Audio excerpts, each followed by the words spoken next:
Unmute कर दीजिए आप अपने आप को और जरूर पूछिए,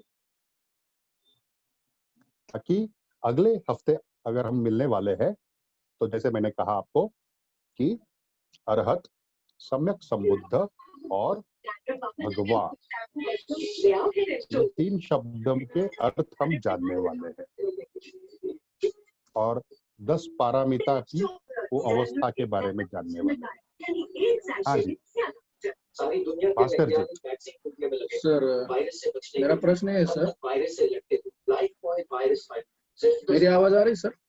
हाँ भास्कर जी, थोड़ी कम आवाज है लेकिन बोलिए।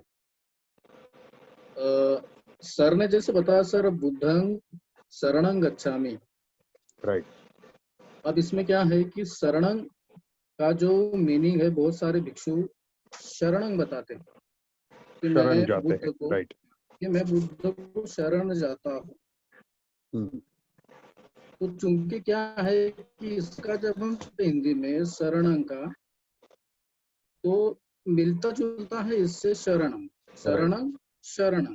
तो बहुत सारे लोगों को ऐसा लगता है कि इसका जो परफेक्ट मीनिंग जो है वो शरणं ही होना चाहिए। तो यदि शरणं इसका मीनिंग नहीं है तो शरणं का हम एक शब्द में क्या मीनिंग लगाएंगे सर, क्या मीनिंग हो सकता है? ओके, मैं आपसे एक सवाल करता हूँ। जी। आप शरण जा रहे हैं, मतलब उसके बाद आपकी कृति क्या है? आप शरण गए, उसके बाद आपकी कृति क्या है, वो स्पष्ट होती है?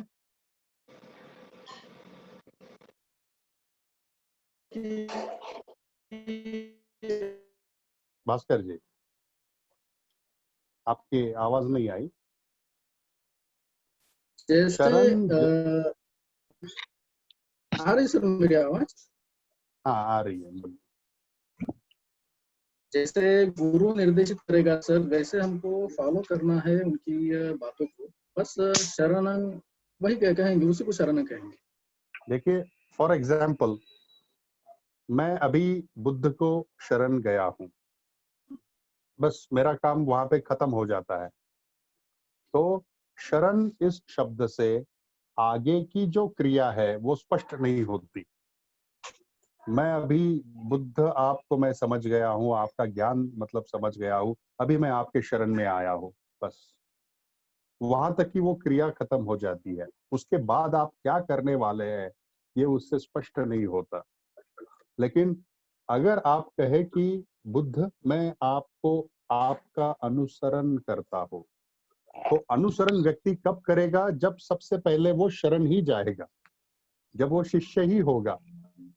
लेकिन शिष्य होने के बाद दूसरी प्रक्रिया जो इमीडिएट होने वाली है कि मैं आपने जो बताया है उसका अनुसरण भी करता हूं। तो अनुसरण ये शब्द में आपकी शरण प्रक्रिया भी है और उसके बाद उस मार्ग पर चलने की भी प्रक्रिया है। इसलिए सिर्फ शरण हाँ जी सत्येंद्र जी। एक मिनट भास्कर जी, आपको ये समस्या है कि अनुसरण शब्द हिंदी में नहीं है? नहीं सर, मैं केवल एक शब्द में शरणं का मीनिंग जानना चाह रहा हूँ। नहीं, शरणं का मीनिंग तो अनुसरण ही है ना, और जो बाबा साहब ने अपने किताब में बताया है।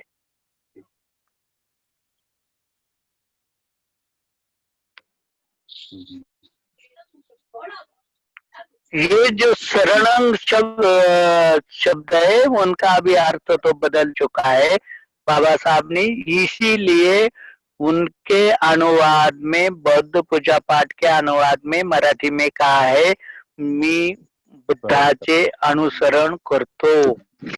सर अनुसरण। तो हाँ बोलिए। हाँ, और हाँ उसमें वो कैसा है भास्कर जी, भास्कर जी वो कैसा है कि हमें धम्म सर्वसाधारण लोगों को बताना है, राइट? तो जब हम धम्म बताने वाले हैं सर्वसाधारण लोगों को, तो उनमें उनको जब हम बताते हैं तो मिसअंडरस्टैंडिंग नहीं होनी चाहिए, सबसे पहली बात। जी। तो जैसे अभी तेलतुंबड़े सर जी ने बताया कि शरण मतलब अनुसरण ही है, लेकिन यहाँ महाराष्ट्र में अगर आप आएंगे या फिर कई हिंदी भाषा में भी आप जाएंगे तो शरण के दूसरे अर्थ भी लोगों को पता है कि एक राजा दूसरे राजा को शरण गया, मतलब उन्होंने अपना समर्पण किया वहां पे, नहीं कि नहीं? तो ये शरण का अर्थ भी लोगों को पता है कि भाई मुझसे अगर कोई पराक्रमी है, कोई तीसरी शक्ति है, उसको मैं शरण गया, ये अर्थ भी लोगों के दिमाग में है। तो अगर हम बुद्ध को शरण जाते हैं ऐसा लोगों के सामने अगर रखा तो ज्यादातर लोग ये समझने की चांसेस है कि हाँ भाई बुद्ध तो बुद्ध है और आप उनको शरण में गए हैं, ऐसा भी लोगों की समझने की ज्यादा चांसेस है। लेकिन अगर आप बुद्ध को अनुसरण करते हैं ये शब्द से अगर आप गए वहां पे तो फिर उसका अलग मीनिंग लोगों तक पहुंचता है कि आप अनुसरण सिर्फ शरण ही नहीं है, आप बुद्ध ने जो मुक्ति का मार्ग बताया है उसका अनुसरण भी करते हैं, ठीक है। तो ये सही मीनिंग लोगों के सामने रखा जाता है, इसीलिए अनुसरण ये शब्द शरण से अधिक उचित है। और जो बाबा साहब जी ने भी, तो कुछ भिक्खु जी लोग जी सर। शायद इस समस्या को नहीं समझते, इसीलिए वो शरण ही मतलब बताते हैं। लेकिन हमें लोगों की समस्या जानकर कि उनमें कुछ कंफ्यूजन ना हो, इसीलिए वो उचित शब्द उनके सामने रखने हैं। जी जी सर, सचिन सर। सही कहा हाँ सर, आ गया समझ में। सचिन सर। थैंक यू हाँ सर। जी, कौन? Thank you Bhaskar ji. Hello Sachin sir. हाँ हाँ जी। जी, हाँ हाँ, बोला हाँ, बोला बोला। इसमें परफेक्ट वर्ड कौन सा है? स्व या स? शरणं या शरणं? So word. सो पाली हाँ शब्द स, श नहीं है। हाँ, वही पाली बोलते में टाइम बुद्ध। पाली में श नहीं होता, हाँ, स बिल्कुल। है। पाली में श नहीं है, राइट, स है। मतलब लिखते टाइम शरणं, यही सही है। लिखते टाइम भी बोलताना पण शरणं बोललं हाँ, पाहिजे. और बोलते टाइम भी स से ही और आपको बोलना है। हाँ बोलताना पण और शरणं बोललं पाहिजे. राइट।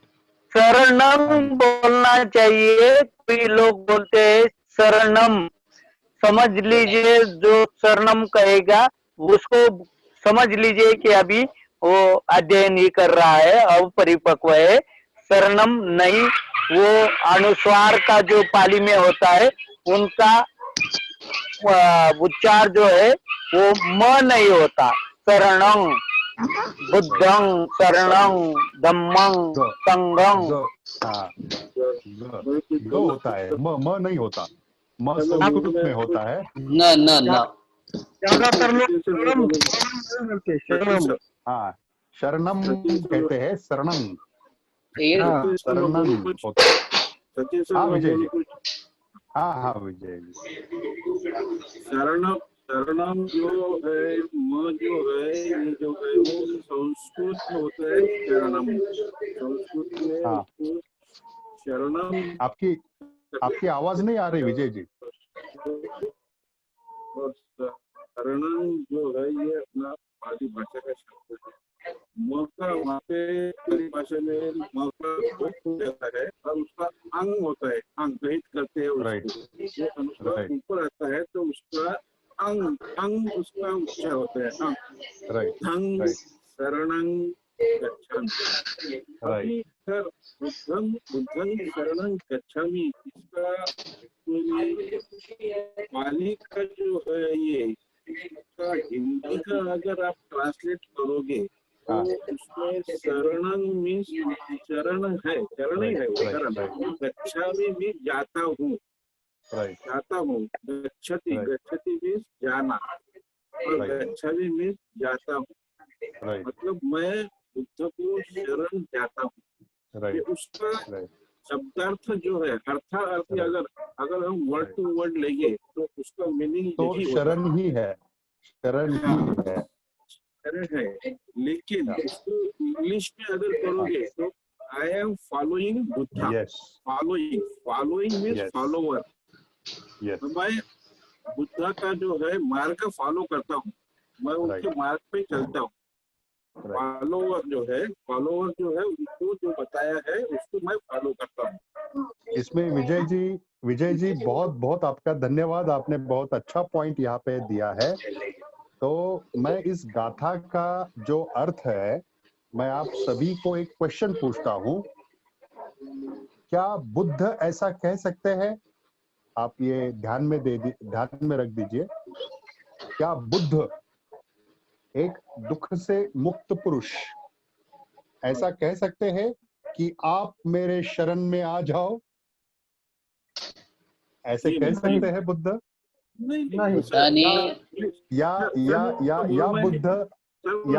बुद्ध ऐसा कह सर, सकते प्लीज। हैं, या बुद्ध ऐसा कह सकते हैं कि भाई ये मार्ग से मैं दुख मुक्त हुआ हूँ, इस मार्ग को आप फॉलो करो, ऐसा कह सकते हैं बुद्ध? नहीं सर, मैं इसको तो बोले प्लीज। हाँ हाँ ऐसा ये तो बुद्ध ने नहीं कहा है।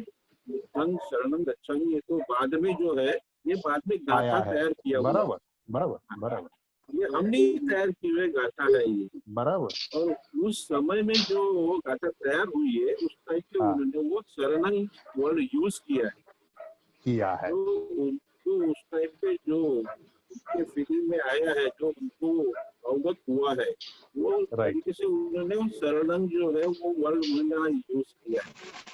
एब्सोल्युटली। तो हमें बाबा साहब जी ने भी हमने वही किया है हाँ, कि गाथा तो दी है, लेकिन उसका मतलब जो है, जो बुद्ध को अभिप्रेत है, वो मतलब हम सबको दिया है। वो निकालना है कि नहीं? Yes, sir. तो वो मतलब Yes, sir. हम लोगों के सामने रखना जरूरी है। मतलब बात मैं है, बुद्ध का अनुसरण करता हूँ। I am following Buddha. ये बाबा साहब जी ने दिया है। तो कुछ भिक्खु अगर शरण जाता हूँ ये मतलब देते हैं, तो उससे थोड़ा सा दूर रहेंगे। हम अनुसरण करते हैं, फॉलो करते हैं, ये बुद्ध का मतलब हम लोगों के सामने रखेंगे और पहले खुद भी मतलब वो मतलब को समझेंगे। ठीक है। Yes. Thank you. Okay, thank you Vijay ji. काफी अच्छे इनपुट दिए आपने। देखिए, शिविर का अर्थ ही यही है कि ये टू वे कम्युनिकेशन है। एक हम धम्म की एक बात है जो सामने रखते हैं, उसको समझने के लिए टू वे कम्युनिकेशन होना चाहिए। आपसे भी कम्युनिकेशन होना चाहिए। हाँ, तभी मतलब उस बात को हम और अच्छी तरह से समझ सकते हैं। तो मुझे लगता है कि आज का समय बहुत ज्यादा हो गया है, 9:45 हो गए, तो यहीं पे हम रुकते हैं और अगले हफ्ते इस विषय को कंटिन्यू करते हैं। हाँ, तब तक आप अपनी तरह से भी कुछ जरूर इसके ऊपर आप पढ़ने की कोशिश कीजिए। हाँ, और क्योंकि हम आगे 10 पारा में तक अभी पहुंचे नहीं है, तो इसीलिए प्रैक्टिकल जो है ये इस हफ्ते के लिए मैं नहीं देता यहाँ पे। हाँ, तो बड़गेश्वर शरणत है। हो सर। नथी में शरणं अयं, बुद्धो में शरणं वरं, एतेन सच्चवज्जेन होतु जयमंगलम्। नथी में शरणं अयं, धम्मो में शरणं वरं, एतेन सच्चवज्जेन होतु मे जयमंगलम्। नथी में शरणं अयं, संघो में शरणं वरं, एतेन सत्यवज्जेन होतु मे जयमंगलम्। नमो बुद्धाय नमो धम्माय नमो संघाय साधु साधु साधु। सभी को जय भीम नमो बुद्धाय। जय भीम जय भीम नमो बुद्धाय।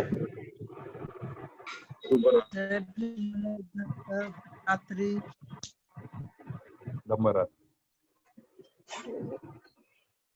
बढ़ गया सर। हाँ सर।